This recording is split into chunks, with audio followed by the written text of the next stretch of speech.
Hello there, welcome everybody. My name is Diorama Don. Before we get underway, please subscribe to the channel.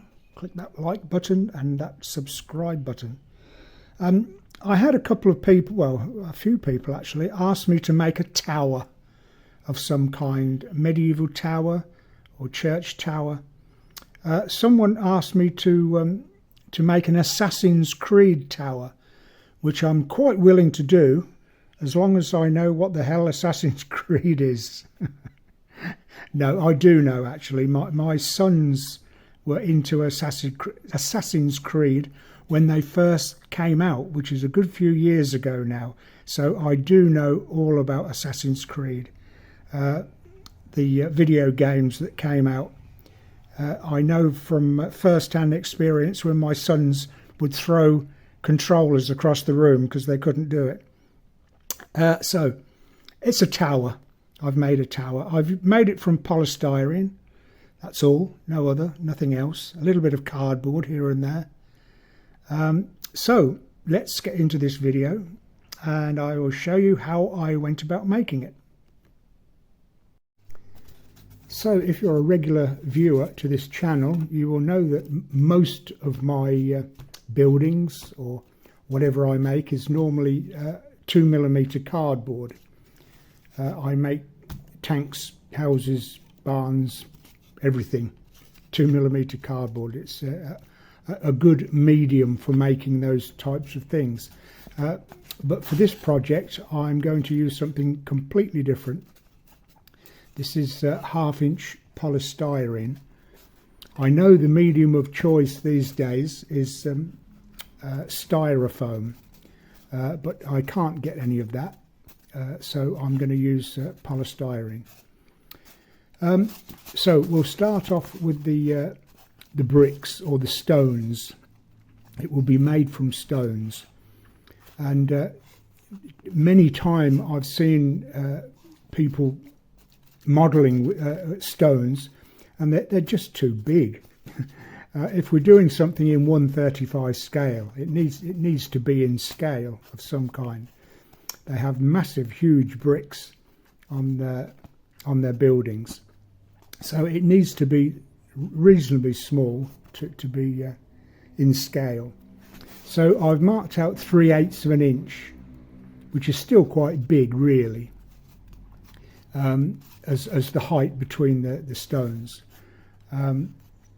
Yeah, so what I do then is mark out 3/8 of an inch or 8mm and then cut a groove along those pencil lines. So if I can do it, so a ruler just below the line there, and then cut that way, turn round and cut the other way. Taking very great care not to cut your fingers off.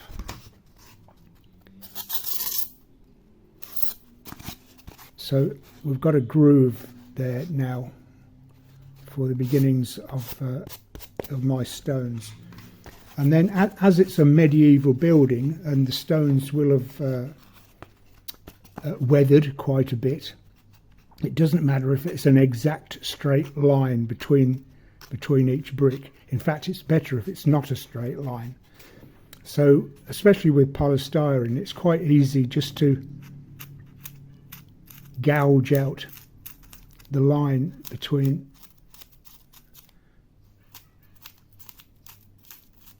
and it will make all kinds of different shapes that will denote the weathering of the sides of the stones. So like that kind of thing. Sometimes a big chunk will come out, which is fine. But generally speaking, that's how I would. Well, like I say, I've never used this before, so this is as new to me as it is to you. So I've done the side of the bottom part of the tower. It'll be in 2 stages.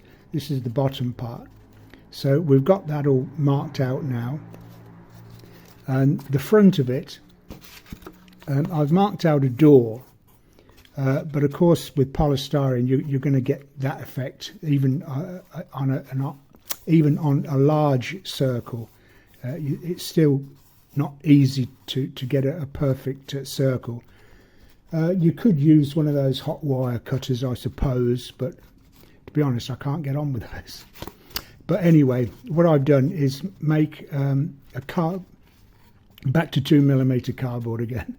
I've made a piece to go around the doorway, which will give me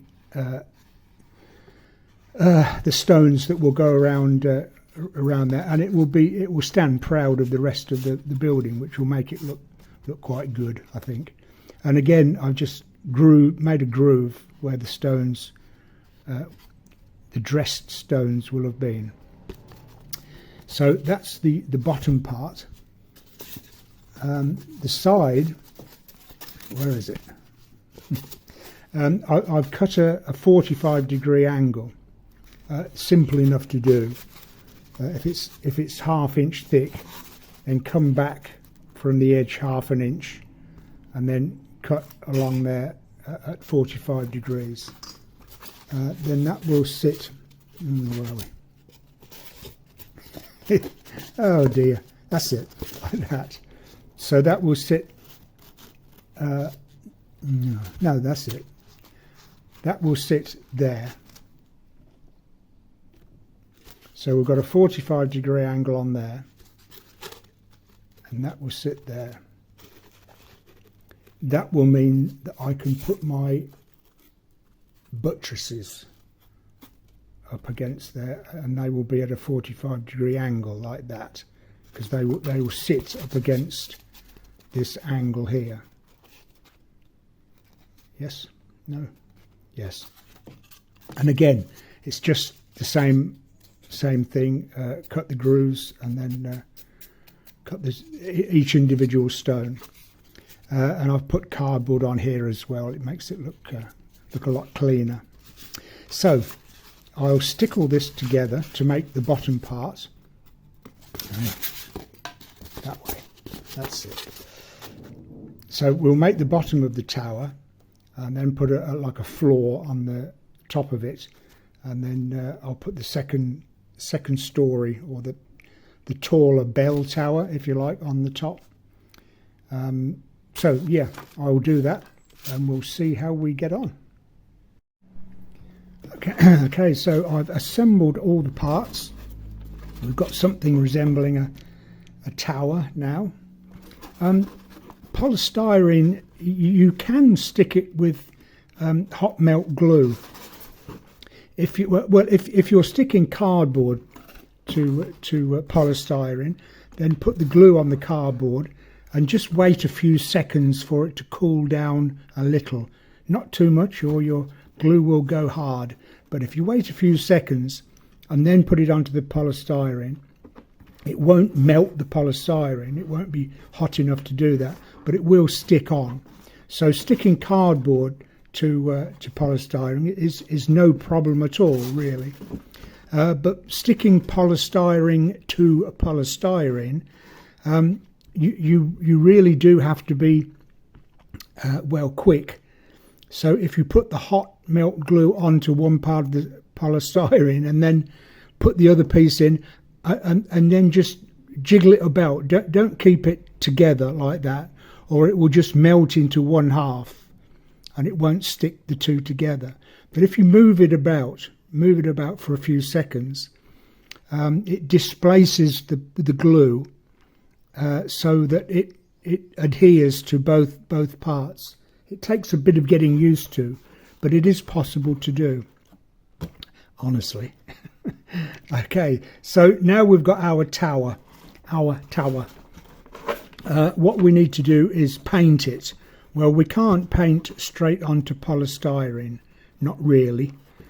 So what I shall do is use this wall putty or wall filler, available from any DIY shop, quite cheap, and add some water to it so that it becomes a paint rather than the paste that it is in the tub. with water you can make it into a paint.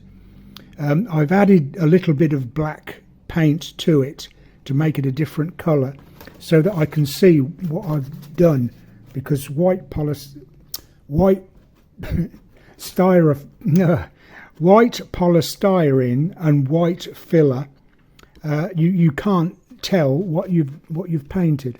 So by using this you can see what you've done. I hope that's clear. Getting a bit confused. So I'll go over the whole thing with this, and then that will give me a basis then to I shall use a tile grout, a grey tile grout, that will give it a stone effect. This grey paint, this grey filler rather, isn't too bad as a finish, I suppose. You could get away with that as a finish, but I'll go over it again with a grey grout, and that will give it a better stone finish. Okay, so you can see what I'm doing. I'll do the whole thing. Wait for it to excuse me, frog in my throat. So I'll do the whole thing, come back, and we'll see what it looks like. So my grey filler has dried now. So now I've mixed some tile grout, just ordinary tile grout that you would buy from a ceramic tile dealer or DIY shop. Mix some of that. I'm going to use this colour, although it might be a little bit bright. By the time when this is dry, I'll fill in between the bricks with a grey grout. So that will be my mortar between the bricks. So it should deaden the brightness of the yellow down a bit, make them more sandstone. That's what I'm hoping anyway. So that's what I'll just do a little bit. And it doesn't need to go on that smoothly. You can sort of dab it on, and it will give the effect of a rough kind of finish, a rough brick, or rough stone rather, like that. Okay, so I'll do the rest of it with that. When that's dry, I'll go over it with grey grout, and then we'll see what it looks like then. So this is where we're at the moment. I put that undercoat of wall filler as a base for my grout. So I put that light coloured grout all over, which was rather light. It was a bit too light, a bit too much. So with the grey grout on top of that, I filled in all the spaces between the stones, and then when that dried, I just put a black wash over the whole lot, and that's the result. So I haven't used any paint at all, well, apart from the black wash, just a little bit of just one load of small paintbrush of black, and then mixed it with a lot of water. So that's the only paint that I've used, but it's turned out well. It's turned out as better than I expected. Actually, the stones look quite real. So I shall use polystyrene as stonework. Again, that's a good medium to use for making stones. Not so much for bricks. Because the bricks are so small, it would be very difficult to carve out into polystyrene the size of a 1/35 scale brick. But for stones like this, I don't think you can beat it. My opinion. So anyway, there's my tower, all finished. I'll set it on a bit of a diorama, just a small base, with a bit of grass growing around here and what have you. So I'll finish it off and I'll come back and show you the finished thing. So I finished off. I put it fixed it onto a diorama base, just 1/2 inch polystyrene with a cardboard border all the way around and paint black. A little bit of grass, a bit of moss growing up the side there just to make it look a little bit more in keeping. Pleased with the outcome, quite honestly. I shall use this method again. It's turned out quite well. Each stone, because it's sort of gouged out rather than cut out, so each stone has its own sort of shape. Everything different. That's the word I was looking for. So there we are, one medieval tower.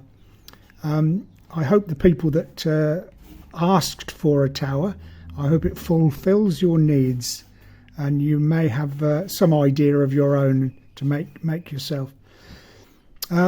So again, thank you very much for watching the video and the channel in general. Please subscribe. Click that like button and subscribe button. There's lots of new ideas coming along, hopefully. So again, thanks for watching. Have a go yourself. If you do, then I wish you happy modelling.